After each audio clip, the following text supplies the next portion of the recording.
एकीकडे या सगळ्या घडामोडी राज्यात घडतायत तर तिकडे दिल्लीमध्ये संसदेचं पावसाळी अधिवेशन सध्या सुरू आहे आणि परीक्षा सुधारणा विधेयकावर आज जबरदस्त वादळी चर्चा झाल्याचं पाहायला मिळालं। याच चर्चेदरम्यान समाजवादी पक्षाच्या खासदार डिंपल यादव आणि भाजपचे खासदार अनुराग ठाकूर यांनी काय नेमकं आपलं म्हणणं मांडलंय, काय भूमिका मांडली आहे, पाहूया। सबको चोट पहुंचाने का काम भारतीय जनता पार्टी की सरकार ने किया है इस आंदोलन को लेके, और जिस तरह से बेटियां इस ट्रॉमा से गुजरी हैं, वो बोल नहीं पा रही थी ठीक से, वो सांस नहीं ले पाई थी ठीक से, जिस तरह से आपने छातियों पे बच्चों का वार किया है, मैं समझती हूँ कहीं ना कहीं आप सबके आगे तो आएगा ही है, कोई भूलने वाला है नहीं।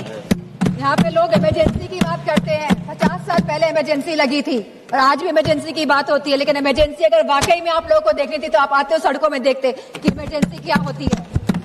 जहाँ बच्चे खून पसीना बहा रहे थे सड़कों पे, वहां पे आप सब लोग बहुत ही महफूज तरीके से बैठे हुए थे संसद के अंदर,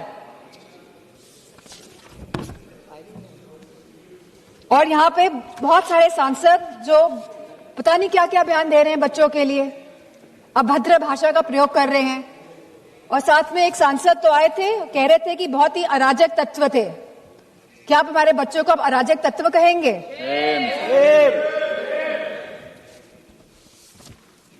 यहाँ पे जो सांसद है वो तो डर के मारे इधर से उधर हो रहे हैं। सरकार को डिलिमिटेशन बिल पास कराना है तो दबाव बनाया जा रहा है सब पे कि आप इधर हो जाइए, आप उधर हो जाइए, लेकिन आप लोग बच्चों पे कोई दबाव नहीं बना पाए। और हमें बहुत फक्र है इस बात का कि हमारे बच्चे झुके नहीं आपके आगे, इस सरकार के आगे नतमस्तक नहीं हुए। आप लोग तो अमेरिका वालों के सामने नतमस्तक होके आ गए। लेकिन हमें फक्र है कि हमारे बच्चे लड़े और इस लड़ाई को जीते। और मुझे खुशी इस बात की है कि समाजवादी पार्टी पूरी तरह से यूथ के साथ, छात्रों के साथ खड़ी रही और आगे भी हमेशा खड़ी दिखाई देगी। With sincerity and with resolve, transformation is imminent. आप रोक नहीं सकते हैं ट्रांसफॉर्मेशन को, अगर आपके अंदर सिंसियरिटी है और अगर आपके अंदर ये रेजोल्यूशन है। लेकिन आपके अंदर क्या है ये तो आप ही जानते हैं।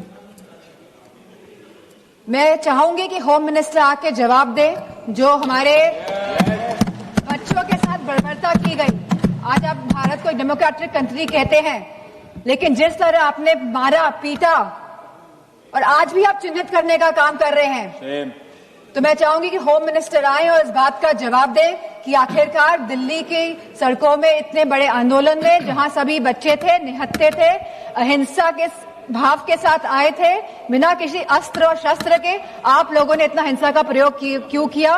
प्रधानमंत्री मोदी जी आज युवाओं से सीधा जुड़े हुए हैं और इसीलिए आज युवा उनकी बात को सुनते भी हैं।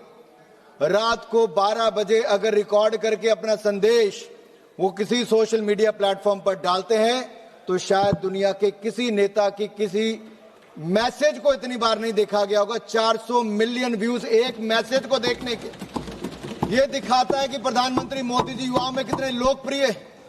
जब दूसरा वीडियो डाला तो उसमें भी 250 मिलियन से ज्यादा, 270 मिलियन हो गए। आपके कहने से लोकप्रियता खत्म नहीं होगी, लोकप्रियता है तभी तीसरी बार देश के प्रधानमंत्री देश की जनता ने बनाया है।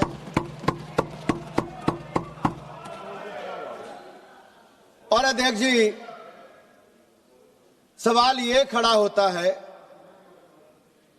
कि आज हम सब लोग इस बात पे चर्चा क्यों कर रहे हैं? क्योंकि परीक्षा में धांधली, पेपर लीक, ये किसी आतंकवाद और माओवाद से कम खतरनाक नहीं है, क्योंकि इसका सबसे पहला शिकार हमारा युवा होता है। और अपने देश के युवाओं से मैं कहना चाहता हूं, इस पेपर लीक की बीमारी का इलाज भी हम करेंगे, मुकम्मल करेंगे, क्योंकि हर मर्ज की दवा हमें मोदी सरकार में ही मिली है। लोकशाही मराठी ऐका, पहा, जागरूक रहा।